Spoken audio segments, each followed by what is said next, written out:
coming to you one more again from Chicago, Illinois. This is episode 15 of the Night Show podcast with Miss Chelsea Frazier. Enjoy.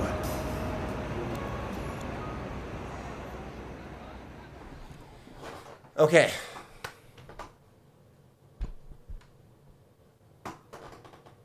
Okay, false start. But we're back at it. We're back. Okay. We're back I'm in with it. my lovely host, the hop, skip, a sneeze, and a jump away, soon to be Dr. Frazier. How you doing, friend? I'm doing so well.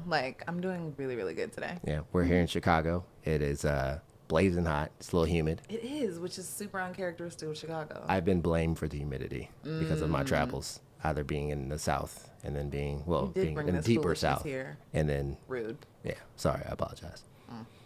It's okay. I've been blamed for worse. Yeah.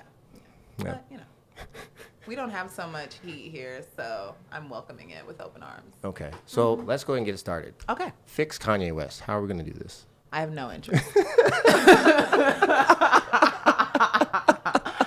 I have absolutely 0% of my interest. I'm just keeping it light. That was just initial joke to break what? the My ice with folks. prescription, that was good. That was just a little, I have nothing for him. That's cool. That's cool. I think it's an interesting journey for a human being. Yeah, to go on. It is.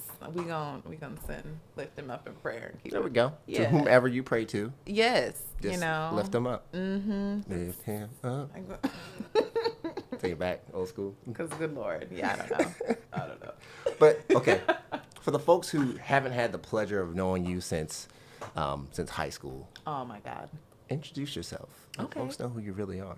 Who I really am. Okay. Well, my name is Chelsea McHale Frazier, and most of the work that takes up my time and energy right now is working on my PhD. Yes.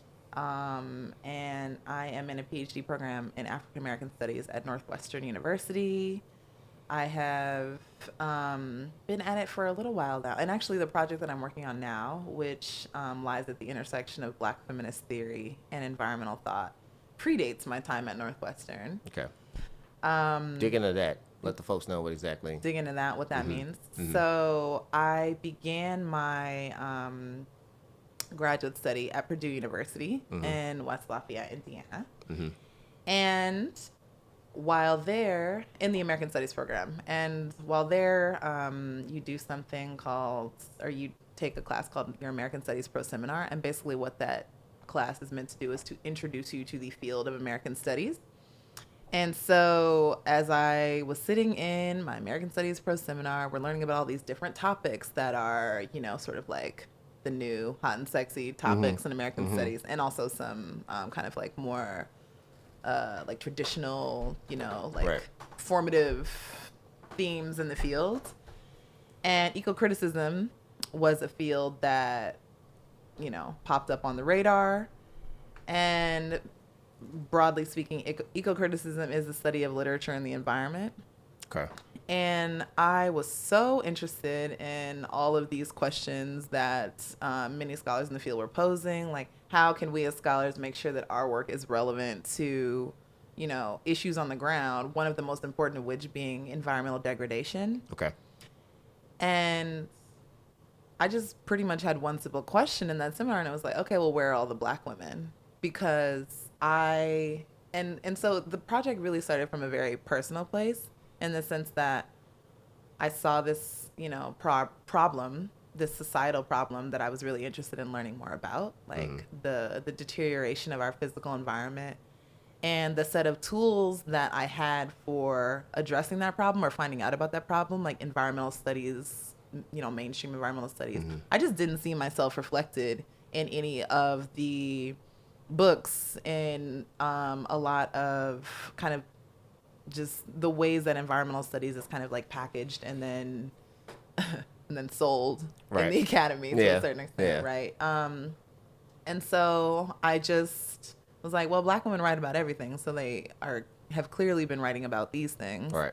And I want to begin to track like what a Black woman's environmental perspective looks like, for if no other reason at that particular time than to see myself in the discourse. the project and my investments have evolved like over and over and over. But one of the way, and it sort of went from there to, okay, well, it's looking to me like when Black women talk about the environment, talk about their relationship to the environment, talk about the way they make sense of the environment, it's very different than a lot of these mainstream kind of like often white, conceptualizations of the environment and of something that we might call nature. Right.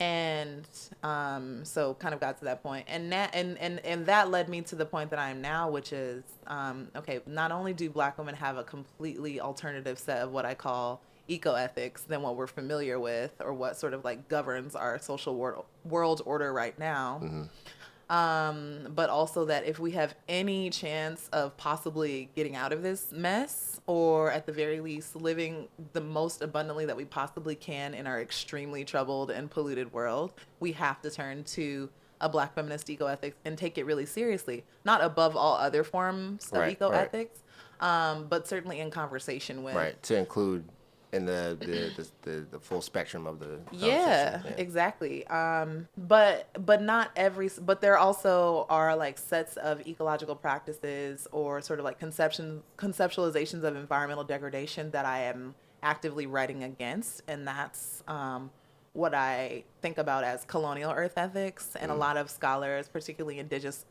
scholars, Black studies scholars, African studies scholars, particularly African studies scholars indigenous to Africa. Right.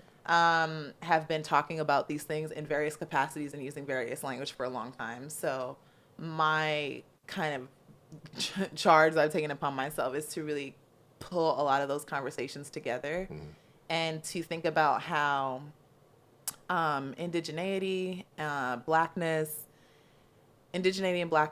and also femininity come together in order to really spearhead an ecological ethic that is alternative to the colonial earth ethics that we are much more familiar with, the colonial earth ethics that govern our social world, and the colonial earth ethics that we are all unfortunately very complicit in, because when you're not complicit in it, you risk annihilation, and it's very hard not to participate in those things.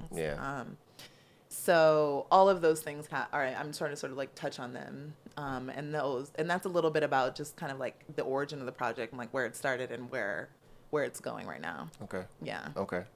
Do you feel as if you saw that there was a lack for you? Do you think that or have you surrounded yourself or found like a lot of people, a lot of Black women, a lot of women of color who find that same passion in you, like that you found? Oh, yes. And I would say like, so Black feminist theory and Black feminist studies is kind of my intellectual home base. Like that is. I never knew that about you. I know, right? It's so shocking. Talk about it at length. But yes, that is pretty much where like everything else flows from for me in terms of just like my intellectual interests. Right. And also, and not just my intellectual interests, but also like the methods by which I engage a particular topic or a set of questions. Like it is deeply rooted in a tradition of Black feminist thought. And so I say that because when I began this work, it wasn't so much about like creating like a Black feminist ecoethic or kind of like building something from the ground up. Like by no means was that. It was more about like excavating that which is obscured or hidden by sort of like these the larger ways that we organize like environmental knowledge, if that makes any sense. I get you. And so I say all that to say like just speaking my interest into the ether like then attracted a lot of other Black women of color, etc., who were interested in these things, but they weren't necessarily in the academy. Right. I understand what you're saying. And which is also something that is deeply rooted in a Black feminist tradition as well, because Black feminism is sort of like always in and out of the academy. Right. Like it's not a conversation or a set of principles or a set of texts that can ever really be contained within the academy, because the academy, in many instances, is really trying to keep that information out, or it's not valued in the same way that other forms of information are, right? And so, but even with that sort of like that larger dynamic about kind of like the value of Black women's knowledge in the academy, I found so much support when I began the project, including, I always shout out Dr. Marlo David at Purdue University, because I came to her once I finally like articulate, okay, I'm interested in these sets of questions, and I'm going to use literature in order to help guide my like, interest in them. And I came to her and articulated that, and she was like, great, we're going to get started this summer. We're going to do an independent study. And so I was able to talk to other people who were interested in the same set of texts that I was in, Right. that I was interested in, and it's been, and also just a lot of other women who have knowledge that is, at the time maybe seemed tangential, but now I'm like, oh, this is so central to the project. And a lot of time whenever I meet any person who is interested in a decolonial understanding of how we make sense of ourselves in relationship with the world, we typically have something to talk about, right? Yeah. And that person Because you can get be that narrative from K to 12, so forth, so on and so forth. Yeah. And then, like, at some point in time when you're doing this creation of who you are and, like, really forming your identity, then you find this shift where it breaks away from, like, what you've been indoctrinated with. Absolutely. Yeah. And it happens. And and in the journey of graduate school, like it's just kind of like it happens over and over and over and over and over Right. again, because there's really no point where, well, presumably there's no point where you kind of like accept the status quo and you're just like, this is how things are done. And then you just stop, right? Like Right. everything is sort of geared towards like that new discovery, like that new that nuance that we were obscuring in the past. Then now, like, okay, we need to focus on this and Right. like really like build this part of the conversation. And so, yeah, there's a lot of things during all my personal journey with this project that I've had to unlearn in order to like refine Oh, yeah. questions, Yeah. questions or sets of assumptions that I've had to completely abandon. In order to continue moving forward, developing and really sort of like fine tuning, again, like the questions that I'm interested in and also how I'm approaching them. Right. Yeah. Is there, like, a specific issue? Because I know, like, you have Flint. Yeah. Like, all the was it polychloral biphenyl spills down in, like, Alabama, like, and all that stuff. Is there anything specifically that just really sparked this interest in you? There wasn't a specific event because I think it's just so much. Right. Much like the environment bioaccumulated inside of you, this urge to fix the. Yeah, I mean, I think it's always a bunch of different things, right? Like I can pick out several moments that feel really formative. One of them, I mentioned this moment in my American Studies seminar. Another moment was a good friend of mine. Her dad gave me Alice Walker's collection, Living by the Word. And in this collection, she has an essay where she is thinking about trees and information and knowledges that trees contain. She's also talking about seaweed before it was really, like eating seaweed before it was really trendy to do Right, that. right. Now you got all the sea moss and other folks are out here just doing all like this. seaweed snacks. Yeah, all that, seaweed snacks, yeah. And she was just thinking about, and Alice Walker is sort of like one of those, really like a formative figure in Black feminist studies, like within the U.S. And so thinking about how she was talking about these themes for so long, but wasn't necessarily, there wasn't a robust conversation about something called like environmentalism, other kinds of topics in Black feminist studies were getting more attention, right? So whether they be like sexuality or labor or mothering or, whatever. Not that those things are separate from Black feminist earth ethic, because they're not, but they just were getting more attention, and sort of like the language was like, sort of geared towards those other kinds of things.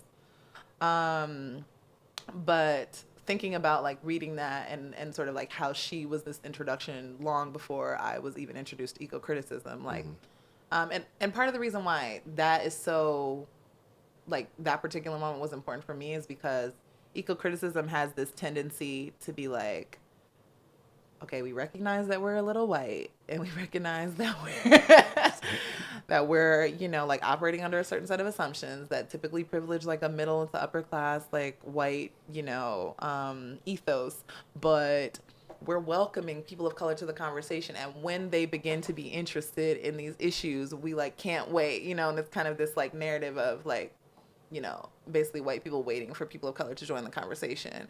When in reality, Black people have always been The conversation has always been had, but it's always operating under a different set of metrics and with a different set of concerns. Right.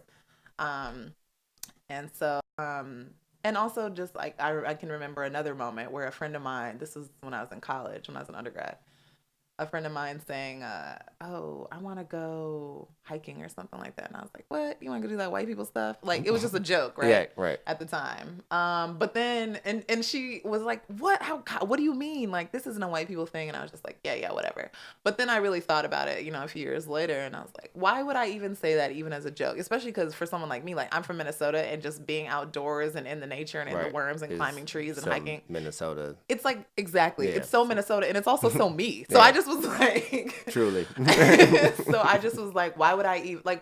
Where would that impulse even come from? Right. And that particular impulse, like hiking, for example, being something for white people, has an extremely long history of Black people being intentionally alienated from particular kinds of like pastoral spaces across the United States and also globally, right? Yeah.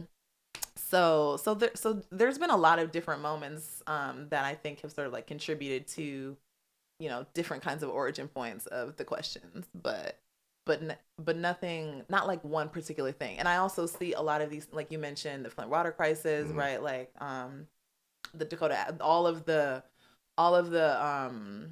activity around the no DAPL. Yeah. And all of these things are related, right? Like the water crisis in Gaza, like all of these things are related and tied to colonial violence, you know? So it's often like a series of things all at once. Yeah. And I think it's just like framing this whole narrative, framing the whole story. I was having a conversation with one of the guys that I used to work with, and we had a conversation about why he doesn't consider Mexicans Native Americans. And it was something that only a couple of years ago for me, it was just like, well, obviously, duh. I guess this is the first time I've actually thought about it in the full context of history. Yeah. So like for them, or for people who consider themselves natives, but they're projected onto by this rhetoric that we use today as being Mexican, like they feel as if the pilgrims are still coming after them, and they're still coming after their land, they're still coming after natural resources, they're still polluting these waters. You know, you're going down the Amazon and all the deforestation that's going on down there, the ocean acidification out in the Pacific, and then, like the coral reefs being destroyed, and it's just like we're treating the environment as if there is some type of there is a point where, oh, we can just keep dumping and then we'll just slow down. Yeah. And it was like, no, like there's a point where there's no return. Like you can completely destroy an ecosystem. We're there. Yeah, I feel like it's quietly being discussed as Nestle is buying all the aquifers in California. Yeah. Yes. Yeah. And sort of like also what you're talking about, and this is why I talk so much about, and I'm so interested in thinking about how other scholars have made sense of colonial earth ethics, and also developing sort of like my own analytics for analyzing, my own analytics for thinking about colonial earth ethics, because what you're speaking to, like why we don't think about Mexicans as Native Americans, is one way to think about that is like our inability to think beyond national borders. Right. And so, and because of the way that nationalism and just kind of like the nation state has, and that's also a part of colonial earth ethics, right? Exactly. The way that the nation state has functioned, and the way that sort of like bordering and just and mapping and sort of this like carving up the world and land, the world, the water, the air into these like discrete pieces is a complete farce. You know. Do you remember the first time you flew and you looked down, like when you were a kid, and you were like, where are the lines? Do you remember those thoughts? Wow, I didn't. You're such a weirdo. I've never thought that's that. What we're friends. So I was like, you know, because like as a child, I was like, where are all these lines? Like they're not real. Oh, this is bullshit. Right. Like, and that's how the Matrix became, you know, real to me. And I woke up in a vat of goo. Morpheus was at your door. Exactly. No, it's true. I mean, the lines aren't real. The lines aren't real. They were, well, okay. The lines are socially constructed, but they have very real, you know, effects on all of our lives, right? But but yeah, like, and so we have to, and that being said too, I don't necessarily think that the way I think that all of our definitions and all the ways that we think about how we do divide up the world require scrutiny, Of course. right? So by that I mean, like, just because something is tied to a particular colonial history doesn't mean like get rid of it. You know what I'm saying? Exactly. Like it means like, I mean, it might mean that. It might mean that. There's some things that can It go might away. mean that. No, for sure, There's it some might mean things. that. But it also means like, hold on a second. Like, we need to pause. We need to think about what, whatever it might be is, like national borders. Like, what is this national border doing? What kind of work is it performing? What is the history of this particular border? And then what can we do in order to get a different kind of outcome? And for me, whenever I'm like interested in thinking about a particular form of, Denise Ferreira de Silva calls them colonial architectures. Like, if we're trying to dismantle a particular colonial architecture, like, what is the motive behind that, and what kind of world are we trying to build Yeah. after that? But that's what a lot of folks like, regardless of what that paradigm is, like you need something there to follow up, because if you can't just snatch the rug out of folks' feet, especially if they feel comfortable, even if it is a farce, but especially if they felt comfortable, it's like you have to give them something. Yeah, I mean, there has to be things to replace other things, but there also has to be a very intentional way of approaching like huge problems brought by colonialism. Because and this is something that like I tell my students a lot too, because we'll go into an article or we'll go into a text and it's like, okay, and they feel this overwhelming sense of like, what can I do, just like, how can I fix it, Right. and I'm like, well, this is also something that I'm like generally suspicious of, like the impulse to I'm generally suspicious of the impulse to fix, right. because and also like a quick impulse to fix, right? Like, there are no quick fixes to the kind of environmental problems that we've created at all. And a lot of the quick fixes at the policy level, and even sometimes at much more localized levels, are more often than not fixes that leave people of color and low-income communities of color out of the equation. Right. And even though they're environmental problems, which is sort of like, like constructed as inherently good, like in our sort of like cultural imagination, they end up continuing to hurt low-income communities of color. So like, for example, something like recycling, like recycling is something that we think about like, okay, like I've recycled today. Like, I've been a good person, I've done my like green thing for the environment, Put it in the blue bin. But people put it in the blue bin, But people don't talk about the fact that a lot of like recycling and waste management facilities are in poor, low-income neighborhoods. Exactly. And so it's like, what kind of fixes that, or the fact that because when you're breaking down those materials, there then becomes this type of air pollution that goes off. And goes over your neighborhood. Exactly. And there's countless examples of sort of like ways that cultural practices that we construe as like fixes, or ethical or moral or whatever, but continue to either leave out people of color and low-income folks, or are actively harmful.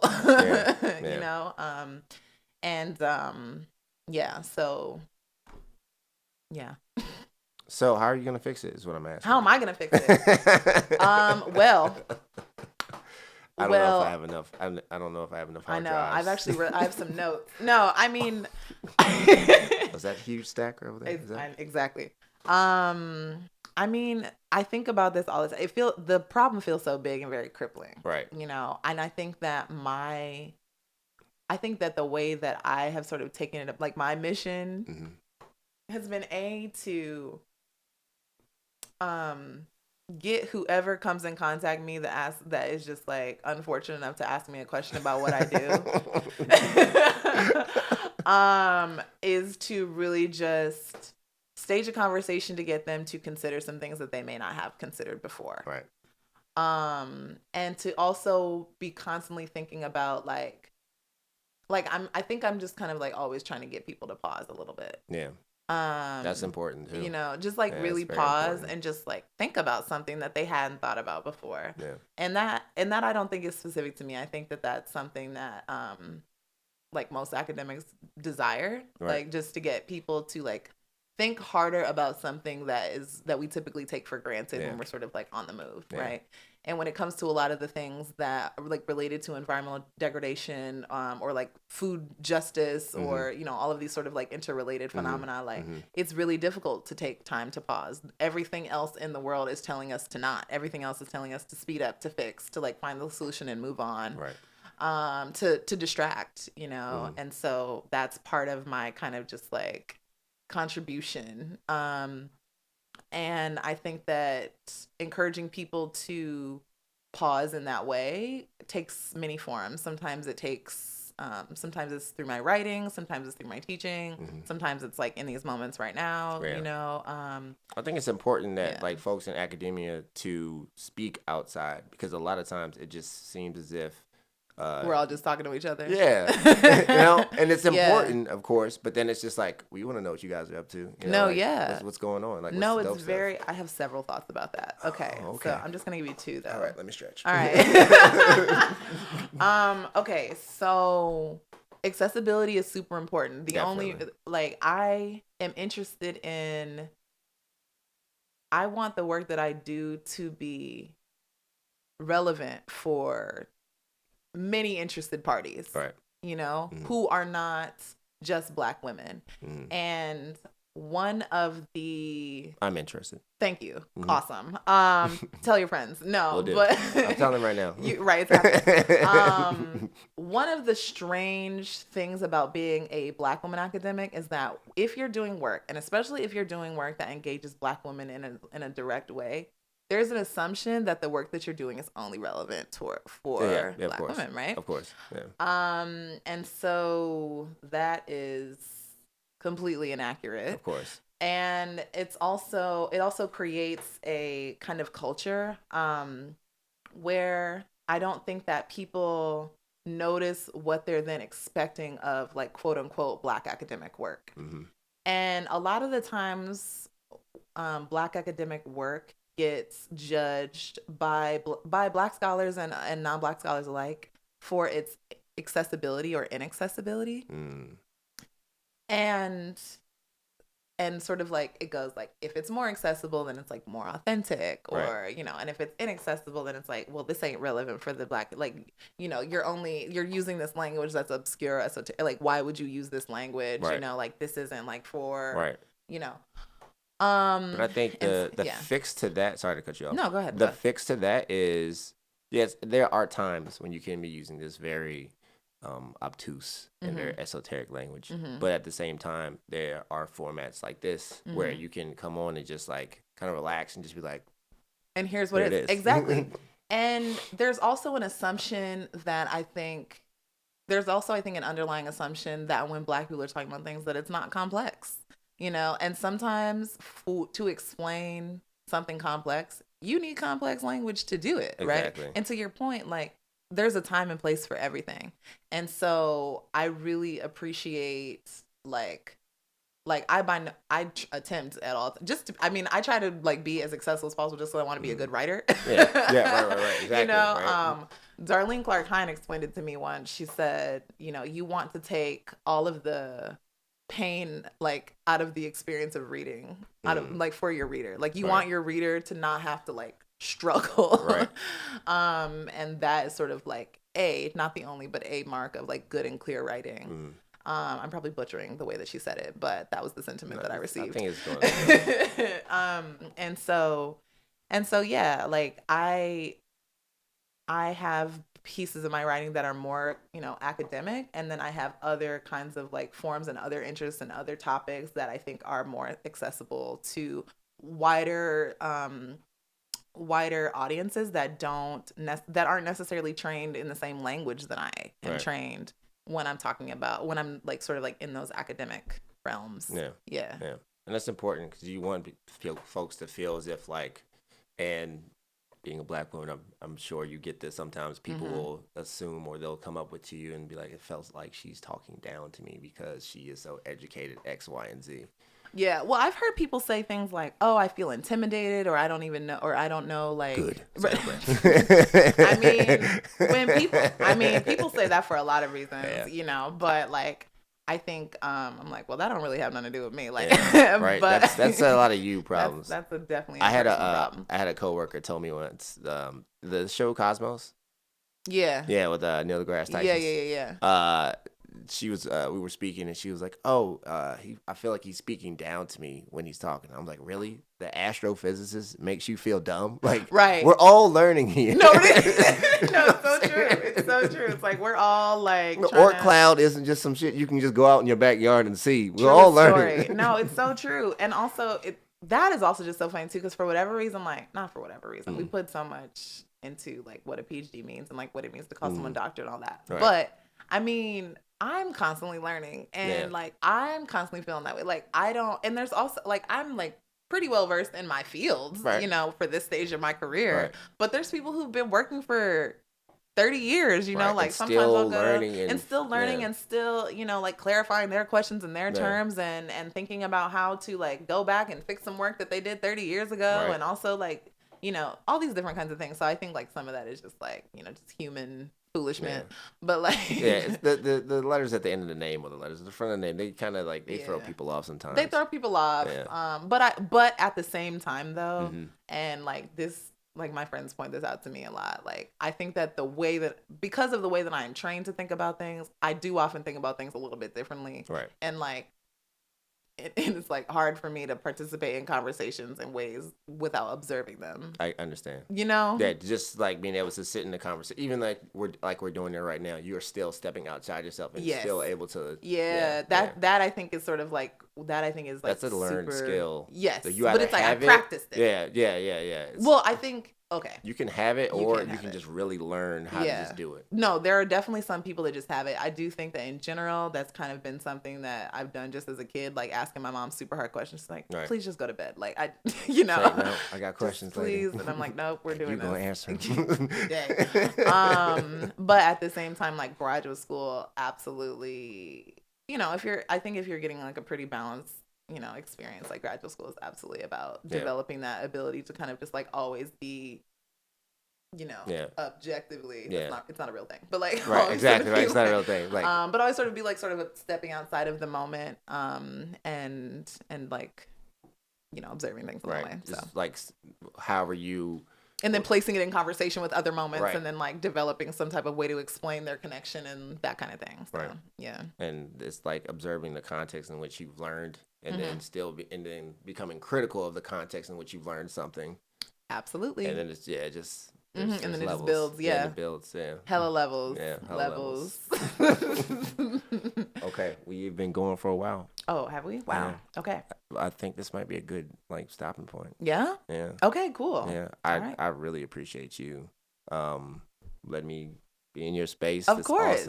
Awesome space with this painting of you. It's a print. It's a print of a woodcut. I'm intimidated by by this by artist Latoya Hobbs. Okay, this is beautiful. Is incredible.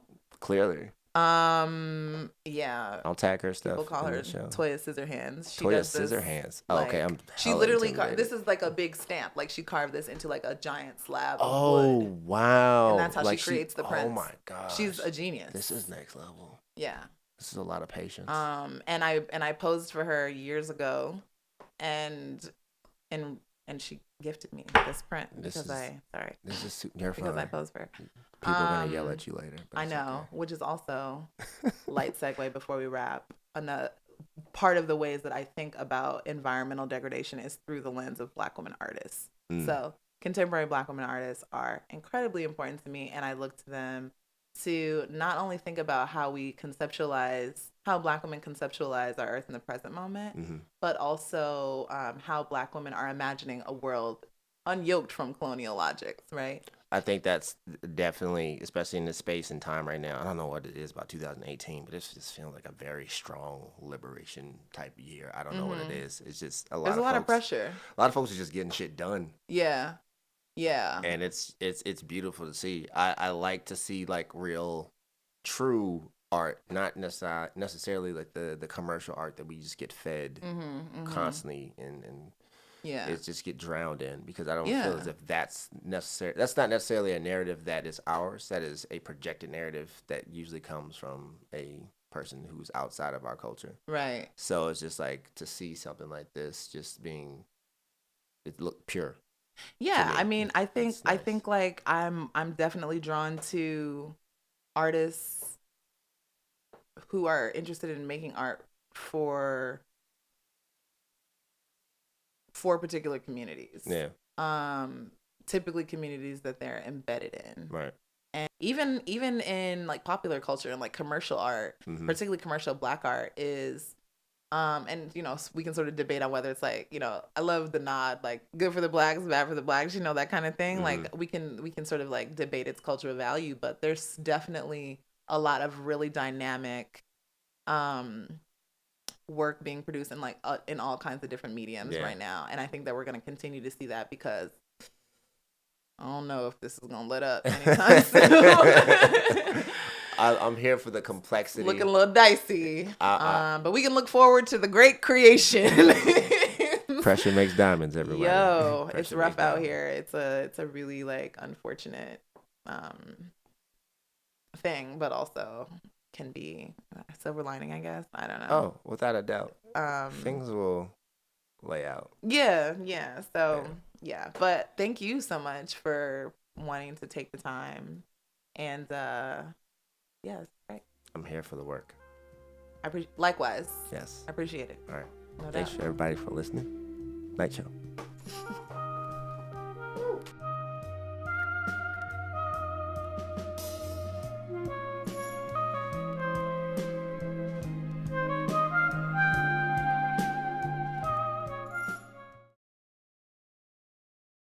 Thanks for watching and listening.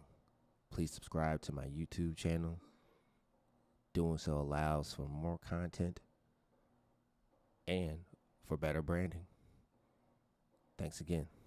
Night show.